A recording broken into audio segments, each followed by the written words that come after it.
An incredibly important aspect of these conversations about diversity and inclusion in tech is accessibility, which is why I'm thrilled to introduce Cynthia Bennett with Carnegie Mellon University, Srin Madipalli, co-founder of Equitable and former head of accessibility at Airbnb, and Mara Mills with New York University. My colleague Steve O'Hare sat down with this group a couple of days ago. Let's check it out.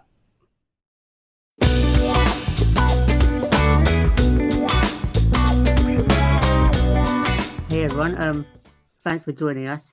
We got a lot I want to get through today, so I'm going to jump straight into it, if that's okay. So I guess the best place to start would be to first try to answer the question of what do we mean by designing for accessible spaces or accessibility, both in the physical and digital worlds. So start with you, Srin.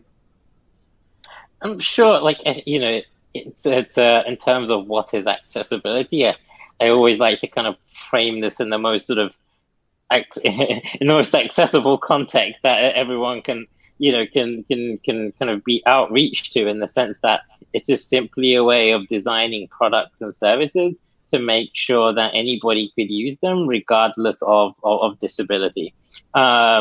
At its very simple level. I mean, of course, there are nuances to that into kind of what specific things one needs to do in order to achieve that. But at its most basic place, it's just making sure that we design things that everybody can use. That sounds pretty simple. Cynthia, is that a good definition? Yeah, Srin, I really love that you introduced it in such an approachable way. Accessibility is something that we can all participate in and should all participate in. I nuance accessibility in a particular way as I'm a disabled person who works in tech. I work in design and research areas. And so for me, accessibility is not just about making sure that the products that leave the door are accessible, but also the tools and the processes and the cultures are accessible. So if the products are accessible, are the tools used to create those products able to be used by everyone? And is there a culture inside that anticipates that people will be using the accessibility features and expects that? So I consider that as part of accessibility as well. So it's more holistic. Okay. And Mara, anything to pitch in? Yeah. I'll just add a few points to Srin and Cynthia's excellent comments. And I would say my comments follow directly from Cynthia's, which is just, it's important to remember that access technologies are not inherently accessible themselves, whether we're talking about software or a physical ramp. They have to be affordable. They have to be discoverable. People need to know that they exist. They often require training to use. And I think this is similar to what Cynthia was saying. They have to be employed in welcoming settings. The culture has to be there too. So things like linguistic background and age and social stigma, all these factors really matter to use. So, there's no such thing as a quick technical fix, unfortunately. Technology doesn't work completely independently, even though it can create really major barriers. And then the second point I want to make is just that disability is an umbrella category and it's really internally diverse. And we sometimes see access efforts that work for one group, creating new forms of inaccessibility for other groups. And I think that's been really true in this moment of video conferencing, where certain tools like Zoom work for certain groups and then they don't really work that well for deaf and hard of hearing people, or they haven't before automated captioning became available. So just keeping in mind like the diversity of disability and the diversity of access needs. And since I'm a media studies professor, I'm coming from a slightly different background than both Cynthia and Srin. I would just, as a last comment, say that I always like to reserve a place when thinking about inclusive design and accessibility for what's called critical design. And this is what designers like Graham Pullen and Sarah Hendren describe as design even beyond functionality.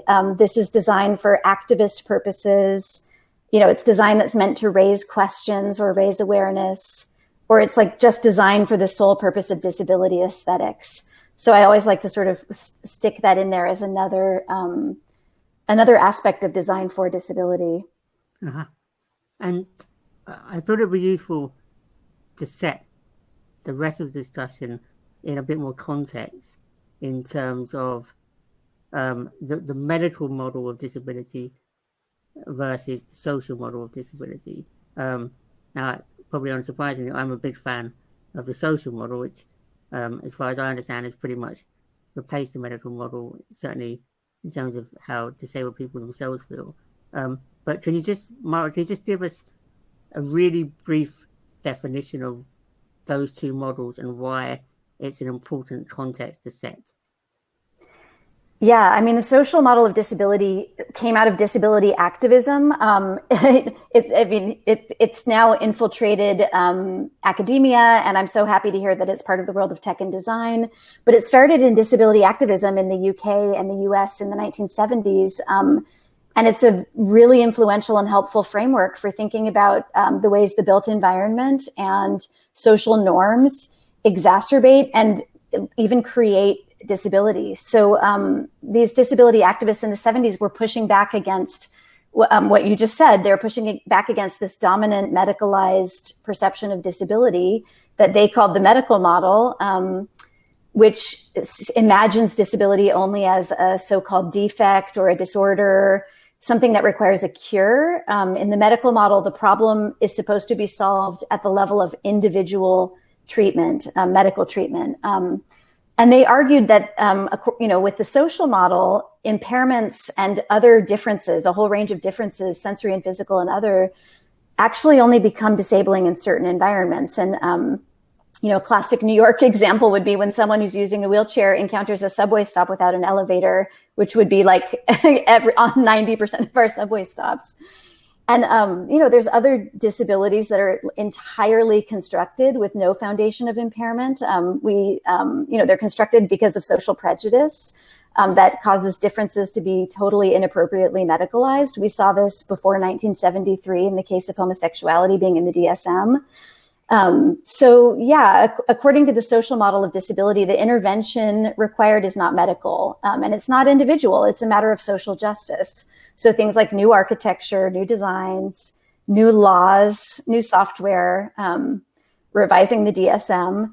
The last thing I would say is the goal of access and the goal of the social model isn't eliminating disability. And in fact, many disability activists today are insisting on disability as an identity, like a coalitional identity category, not unlike queerness.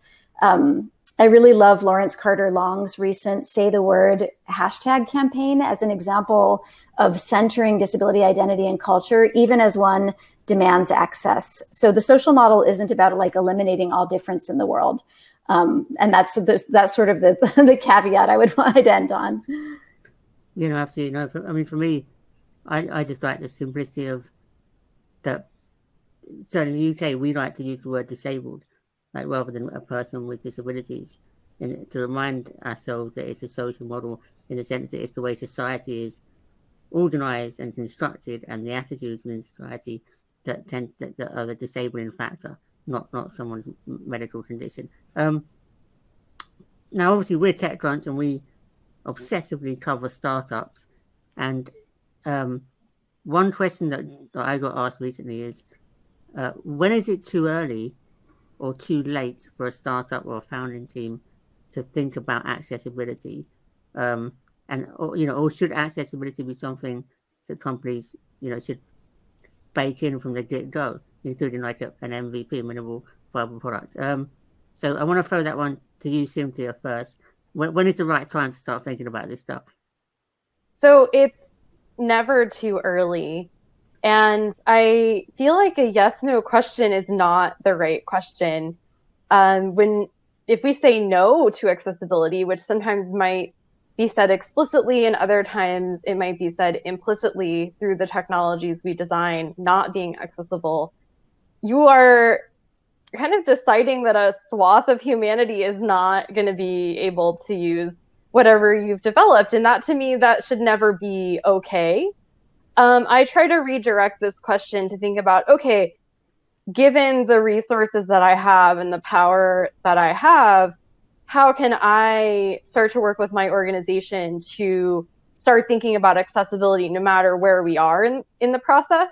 And so kind of in the level of individual contributor, maybe that's doing some self-education. Maybe that's helping to implement basic accessibility guidelines, like web accessibility guidelines or architecture accessibility guidelines, and trying to draw those into plans or write those into your code. And maybe there's other things that you could do at an organizational level, advocating to your leaders, or if you are in a leadership position, making policies that can spread, that accessibility philosophy, ripple out to have a larger impact. And so I try to think of it as it's never too early. If you're asking the question, it's probably a little late.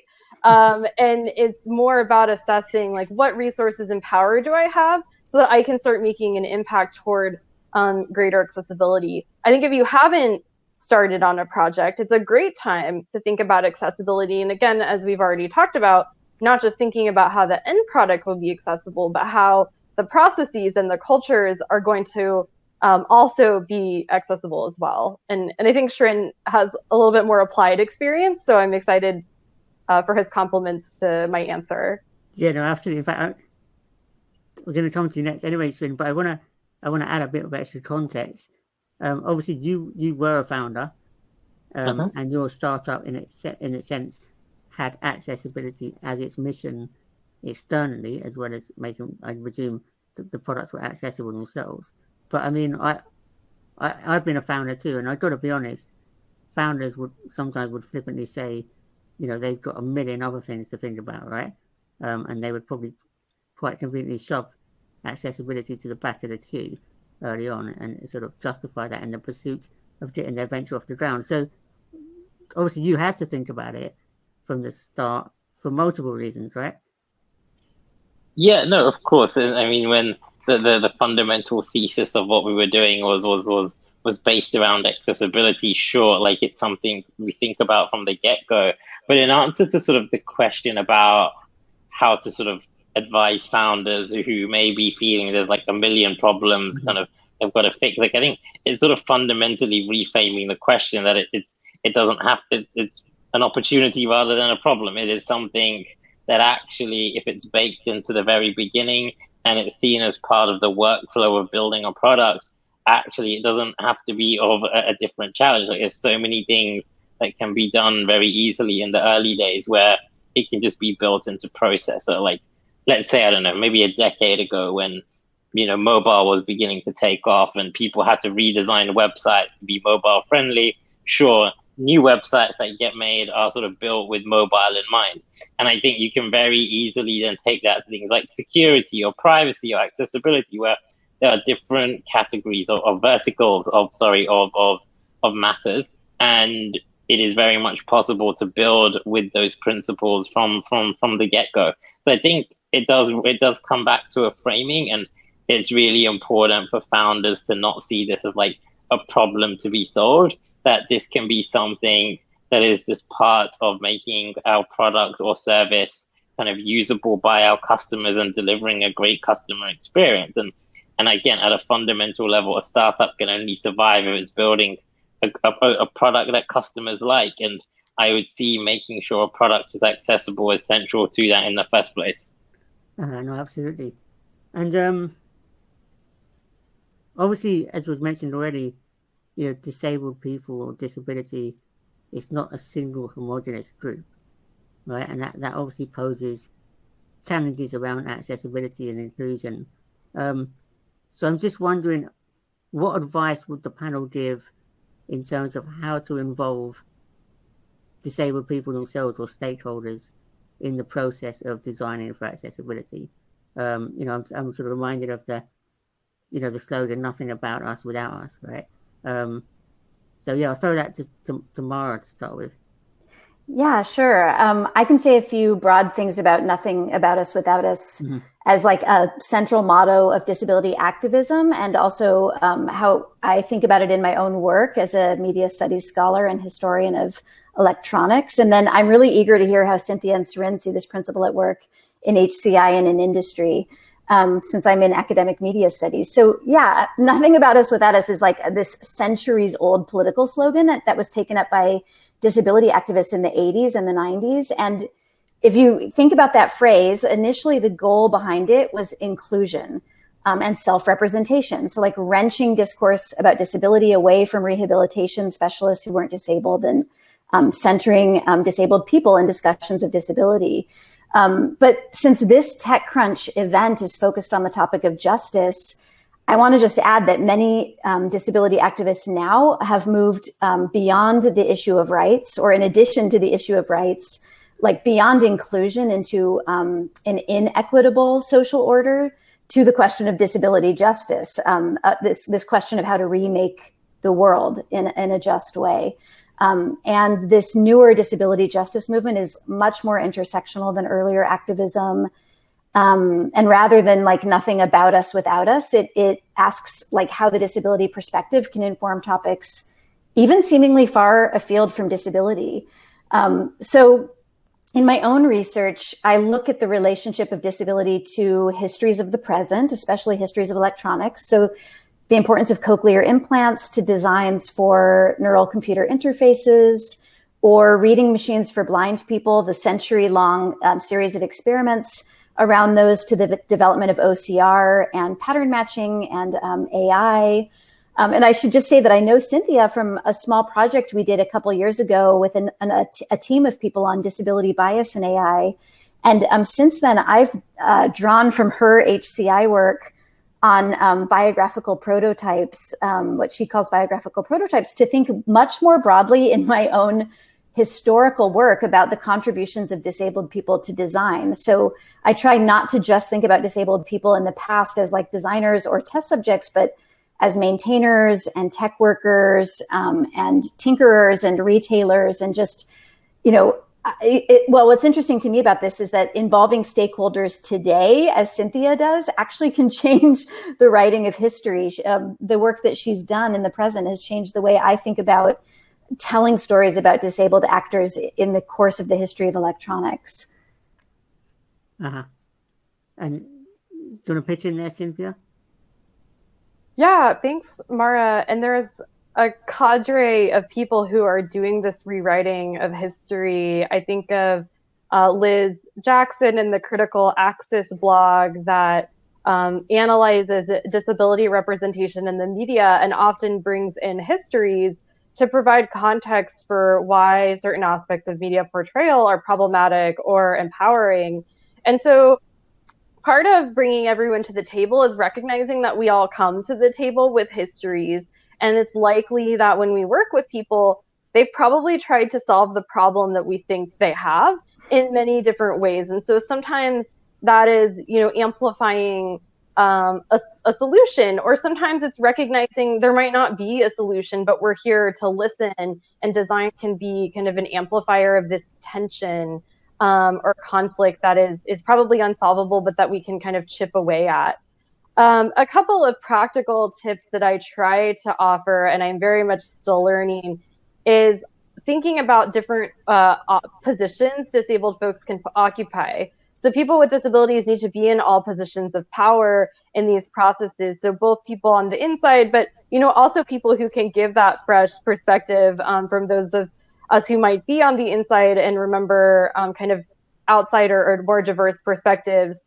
And then something just really low level practical things I do are being flexible with language. So I am a disabled person and I'm very proud of that identity, but not everyone who experiences discrimination based on the way their body or their mind works uses that language. So often when I'm trying to talk to folks, I'll use terms like chronic illness or impairment or mental health condition or the deaf community.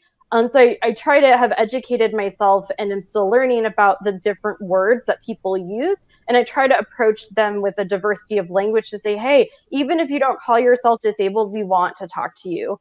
And on a second kind of low level practical advice is when you're looking to reach out to folks, I also sometimes specify the type of interaction I'm looking for. So for example, you might recruit blind people to kind of take part in a design process with you. when really maybe what you're looking for is people who use screen readers, or people who use Braille, or people who use magnification. So sometimes being specific about the interaction technique or accessibility feature can help you make sure you get the more specific group that you're looking for. Yeah, that makes total sense. Srin, have you got anything to add? I mean, essentially, like, yes, it's really important to make sure disabled people are at the table in that decision-making process. From the more kind of entrepreneurial sort of industry perspective, it also just makes really kind of good sense to make sure that the people that you are building solutions for help you co-create those solutions in the first place, just as a fundamental efficiency. Like, if you're trying to make your product better for disabled people, you can do that so much better if disabled people are helping you build that in the first place. Yeah, no, absolutely. I recently got pitched a founder who is building or attempting to build autonomous driving wheelchairs for airports, right? It's that horrible situation where, you know, the airplane, they lose your wheelchair because they don't let you stay in your wheelchair to board the plane, so they take your wheelchair and they usually lose it or damage it. In the meantime, you're normally put into a horrible aisle chair or the yeah. airport wheelchair. Yeah, and some airport porter will push you to wherever you want to go, right? So the founder's like, we're going to build these autonomous wheelchairs that are going to take you from the waiting, you know, lounge, whatever, to the airplane. And I'm like, whose problem does that solve? You know, like, let me stay in my wheelchair. So yeah, definitely co-creation I think is fundamental. I want to talk about inclusion more broadly with regards to disability, because I feel that certainly when I did this article for TechCrunch where I asked the big tech companies why don't they include disability in their employee reporting, right? And they came back with various different reasons, including this bizarre argument that as long as their products were accessible, whatever that means, it was okay not to really care about how many people with disabilities were employed by said companies. So I'm just wondering if the panel has views on, you know, how important accessibility is in terms of actually starting with giving people jobs, right? Like, and being involved in that, in the sense of the workforce. Cynthia, I'll start with you. Thanks. So this has been something that's hard. As a disabled person who works in this field, it's been hard to find community. And part of that is, you know, there's lack of reporting, there's lack of data collection. So I know that there are challenges with information that's considered health information. And I think sometimes that's considered a showstopper. And I'd like us to think more creatively about how we can build company cultures where people want to disclose, where they know that when they identify with a certain identity or have a certain need, that they'll be supportive and they can actually find community. So I understand that that's sometimes a blocker, but I hope we can think more creatively about, you know, can you spin it to like users of different accessibility features or something like that. I tend to also try to comment on, it's not just giving people jobs, but fundamentally rethinking the hiring and retention process. I've discussed retention a little bit in regard to the internal tooling and cultures and processes to make sure that disabled folks can actually survive and hopefully thrive. But in terms of hiring, we do still see a lot of underemployment and discrimination in education systems. And so I think, you know, until those situations are resolved, which is not going to happen anytime soon, we have to think about what qualifications do we have? Are there spaces where we can bring people in who have diverse sets of skills and value those instead of having kind of the same expectations of like conventional tech education? So I really do think there has to be some work and not just giving disabled folks jobs, but collecting that data and kind of retooling hiring and retention processes as well. And when we were preparing for this panel, you also talked about the importance of making sure that internal tools are also accessible, right? Which is not something I'd thought of before.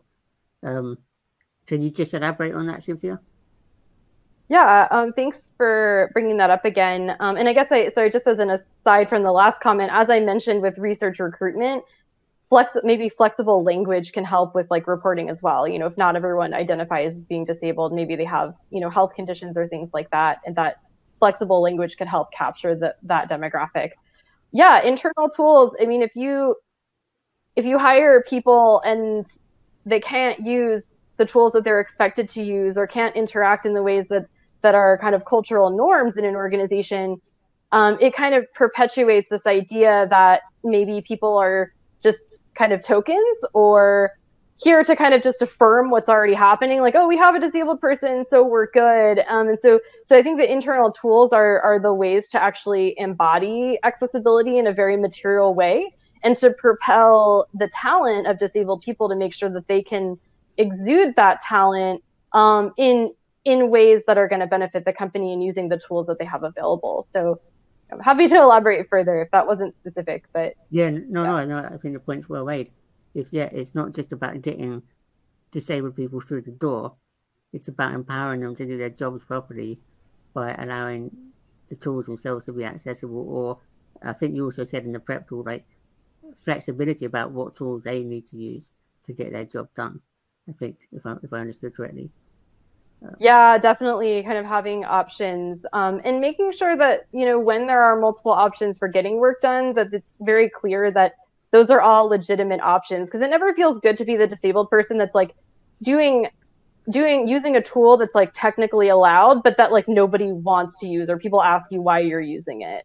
So making sure that those flexible options are also kind of elevated as legitimate ways of doing the job. Yeah, no, absolutely. I'm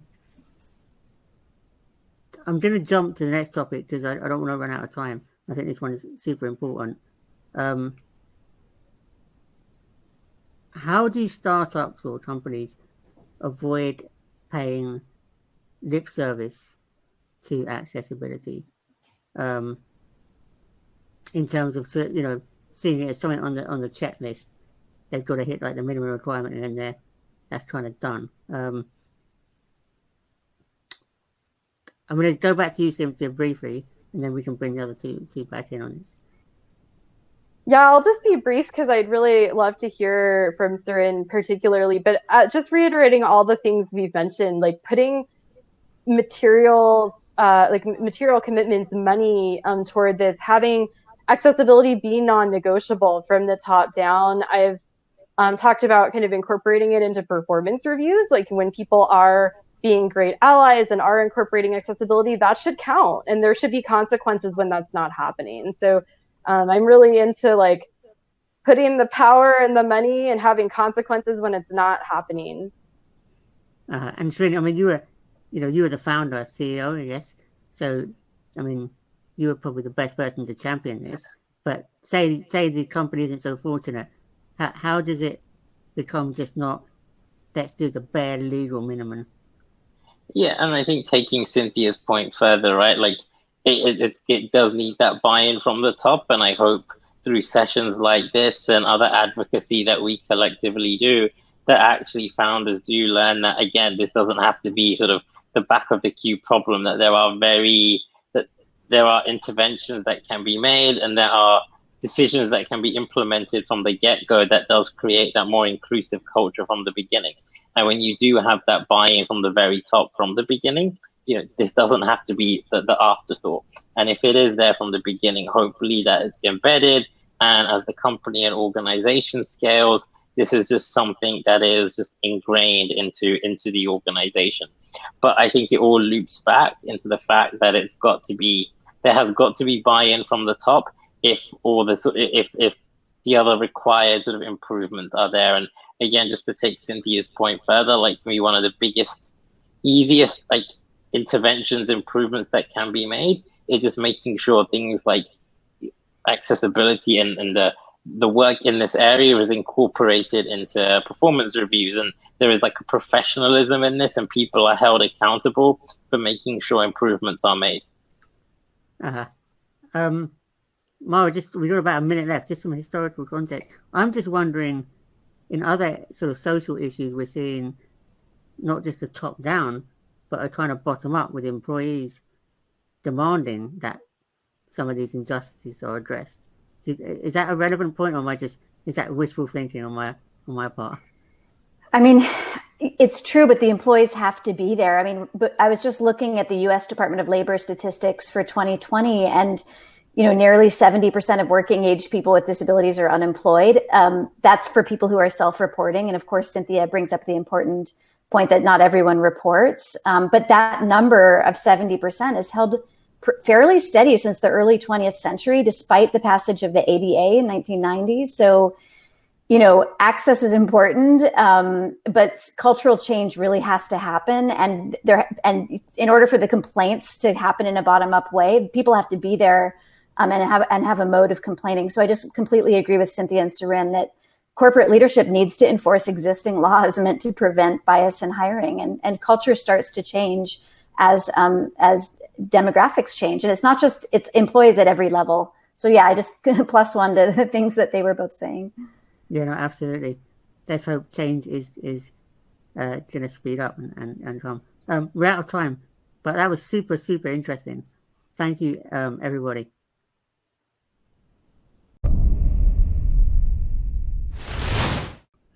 We have a habit at TechCrunch of saving some of the best conversations for last, and today is no exception. Today, we're talking about new pathways for formerly incarcerated individuals and how the tech community can support them as well as benefit from their presence here in the tech industry. This is also your last chance of the day to get your questions answered. Please welcome Jason Jones with The Last Mile, Deepti Rohadgi with Slack, Ali Tambora with the Chan Zuckerberg Initiative, and your moderator, Devin Coldaway.